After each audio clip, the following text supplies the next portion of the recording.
Hello, my name's Kaylee Russick, and this is my final portfolio project.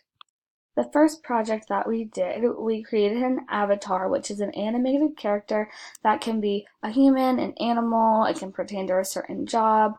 The tool that we used was Voki, which is a software that lets students create an avatar that can then speak by typing or by self-recording your voice.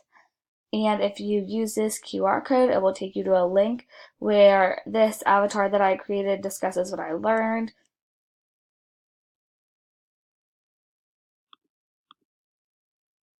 I was previously unaware to the avatar creating and uses. I learned that there are ways to be creative as well as use technology for communication online without having your privacy exposed, and it helps break down communication barriers. I also included a Bitmoji, which you might be familiar with. It's kind of an avatar that we use in social media in our everyday lives, so I thought that was interesting to relate it to something that we see every day. For this IST standard for avatars in Voki, I put number 5, designer. Some uses of using an avatar would be to create story characters and use the avatar for speaking about the story and answering specific questions. It can be used for students to voice their ideas when they are not able or comfortable speaking, and it can break language barriers with anybody who's not able to communicate. Some strengths would be that it allows for a creative use of technology to engage students. It's a way for students to communicate with peers, teachers, parents, and guardians. Gives students a voice, whether they are shy or nonverbal. It captures students' attention and adds fun to the learning process. There are privacy settings included when teachers use the classroom part of Voki. Many subjects are able to be taught on Voki, such as math, English language arts, science, social studies, and foreign languages. You can use Voki on PowerPoint, Google Docs, Smart Notebook. It's geared towards kindergarten through 5th grade, and it's designed and created by teachers. Some weaknesses are that some of the access is limited, and there's limited choices on avatars, styles, and backgrounds unless you pay for a membership. Also, students must have access to the internet and computers. There's also a limit on how much avatars can say due to text limits, and it's not geared toward older students in middle or high school. Another project that we did was a presentation, which was easy and a slideshow that was full of animations and objects that move around and turns a presentation into a video. We used a tool called Powtoon, which is a tool that creates a presentation into a video with moving objects, voiceovers, and even music. I was able to make a good quality introduction by using figures, items, and using an already created template. We also used the voice recording feature in another presentation for this tool. For the IST standard, I put this as a number 2 for leader due to it being a presentation. Some of the uses for Powtoon would be to do introductions with your class, have presentations for younger students, and they have a quick 5-fact feature so you can review your information in a quick spreadsheet that's already created. Some strengths are that it has lots of features and ready-to-made templates. It's easy to use and it allows presentations to be shared with the public. Some weaknesses are that all the presentations will have a small watermark. There are several features that are only available for a paid subscription. Presentations aren't saved automatically, like in Google Drive, and you're unable to save offline versions of your presentation. And when viewing somebody else's presentation, it's very slow. We did another presentation in class where we used PowerPoint and Screenomatic, which lets you self-record your presentation, which I'm using currently. And I created mine about cochlear implants. So the tool was PowerPoint tool. It generates slides where you can edit information, put photos, and Screenomatic lets you record your presentation so you can send it to others who may not be there in person for the presentation. I was able to learn how easy it is to record and present on a topic from my home and then share it with other people, as well as go out of my presentation to show things from a web browser that would relate to my presentation. Since this was a presentation about something that was on my side of the topic, I put it as a level 1 for learner. Some uses would be online classes for teachers to be able to send presentations, as well for students at home to be able to send in presentations. And you could also use it for demonstrations, sharing videos, talking about the videos. Some strengths would be that it helps so students aren't standing in front of a classroom if that makes them anxious and they're not able to learn that way. It has a countdown timer to let you know when to speak. It's very easy to use. There's a pause and restart option, and you can use closed captioning. It's user friendly. It's easy to get set up and start recording quickly. You can save it to your files, to the screencast website, or upload it to YouTube. You can add music in the background, and there's also a face and webcam feature. Some weaknesses are that you obviously need a computer or a smart device. You have to buy the Pro version to add extra time or music. You're not able to answer questions if somebody has a question about your presentation while you're doing it. And there's a 15-minute time limit for the free version. We also created an infographic in this course, which is a visual representation of data that takes a presentation and creates it into a poster-like visual with more visual aids to assist with easy comprehension. We use the tool Piktochart, which is created to make infographics with tools that create a really graphic design layout that's visually appealing. I was able to learn a new way to present information in a more informal, appealing way with many features and visual aspects. Since this is such a graphic visual aid type thing, I put this as a standard 5 for designer. Some uses would be to create and download classroom posters for around the room, such as classroom rules, how to edit a paper, motivational tips. It's also a way for students to see information digitally rather than on paper. You can create online projects, and you can share information with other colleagues. Some strengths is that it's free. It's an easy to use website. It offers many choices for creating your digital infographic. You can create your own or use a template that's offered. There's many video tutorials. It provides many pictures to choose from, as well as being able to create charts and graphs, use maps, share videos. You can go back and edit any infographic that you made, even if it's shared or downloaded. And there are individual accounts for students.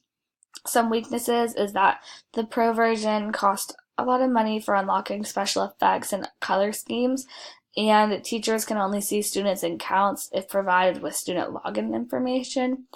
And if an infographic is private or public, there's no in-between shareable link for certain specific people only. Um, We also did some creating of assessments. So I created a quiz about my sorority. I was able to include images, true and false questions, and multiple choice. And then when you take it, there's data about student progress and comprehension. So this tool is called Socrative, and it's an assessment tool used to create quizzes online that you can put in explanations to why certain answers are correct. I learned that through using this, that there are better tools out there to assess meaning during a lesson as a formative assessment, or for a semantic assessment afterwards, than the FunQuick apps that are used today. And this also gathers information from the assessment for analysis. So since you're able to get data out of this and assess, I put it as analyst, which is number 7 on the IST standards. Some uses for Socrative would be that you can use it as a tool for a guided lesson to make sure everybody stays on task. You can see where individual and overall comprehension is on topics, so you know where to go back and reteach without paper pencil testing. And you gather assessment data to improve later. Some strengths is that it's free, it's easy to use, it's really good for formative assessment. You get instant feedback for the students and the teachers. There's assessment feedback for teachers, which are in charts that are provided easily so you're able to read them. And the explanation box that allows students to get why their answer was correct or incorrect is a good feature. It has different ways of providing questions, such as exit tickets. It allows students to enter the program without a count, only a room number, which ends up being less hassle. And some weaknesses is that you cannot enter it into presentations. There's a time limit on questions. Students could enter each other's names because there's no specific account for them, and students would need an electronic device. We learned about QR codes and created some. They're a small white and black box that holds information such as social media handles, contact information, and large amounts of text or URLs. I used QR Code Generator, which is a website that allows you to put in URLs, text, contact info, songs, PDF files, and emails to become a code that a person with a QR app can scan and have access to. I learned how simple it is to use and get all of the information from a simple code, and that will just come to your phone or your smart device really quickly. Um, I put this as a number 3 for citizen because you can use it in different environments that can really help you learn in your community, and it's very positive, very quick. It helps you learn the culture that's around you if you use it correctly. Some quick uses would be contact information, links to important assignments or reminders, and information about images in the classroom or on a field trip. Some strengths is that it takes up less space than putting a bunch of text somewhere, and students can decide to use them, so it's them scanning it, it's up to them. There's a hidden message, which makes it more engaging. You can link a lot of information into a QR code. It's free and they're really easy to make. Some weaknesses is that you have to have an app to be able to read them. If you use them in class, everyone has to have access to smart devices and the app, and the teacher has to make them each time if they're not already provided. We learned about word clouds, which are a jumble of words in any given shape that make up words that are used more often, and they're larger than the words that are used less, which helps find out the main idea. I used the tool Wordle, which is a website that generates word clouds based on the context that you put in the text box. I did not think of speeches and main ideas being in word clouds, so I learned that this could really help me be more creative for the future. Since this could deal with assessment, I put it in 7 for analysts. Some uses would be to go over speeches, find a key message in text, review your own papers to see if your main idea is what you're talking about the most, and it could introduce vocab or important words that were going to come up in a unit. Some strength is that it reveals the most important words largest, it's easy to customize, it's free, it's fast, it's engaging, and it makes a connection to the student so it's easier to remember. Some weaknesses is that you will remember the bigger words, so the less important words are kind of forgotten. It also takes many steps to customize, and the website Wordle does not give any guidelines or assistance in creating them. Another assessment tool that we used is Nearpod, and I made a quick presentation about the sun using all the different free features, and then I created questions and interactive parts to the lesson using the tool Nearpod, which is an online assessment website that provides many different ways of assessment, models, diagrams, and the presentation has information already there for you in lessons. I learned how many tools are in one website for further engagement, and it allows all students to participate in question answering while having diagrams in different forms. So, since this is an assessment, I put it as standard 7 for analysis. For uses, you can use it as a lesson in class. You can also use it as a homework assessment for a newer unit because there's so many images and diagrams that can assist them with understanding and comprehension, and you can use it for in-class participation as a formative assessment. Some strengths is that there are interactive models, it's easy to use, there's already full presentations on certain topics, there's different methods of assessment, and there's many subject and grade levels that have models and figures to match up to the standards. Some weaknesses is that when doing this in class, everybody will work at a different pace, so we might be waiting on some people, or some people might go too quickly. If you use already made items, they could be incorrect, and it's rather time consuming if you're starting from scratch.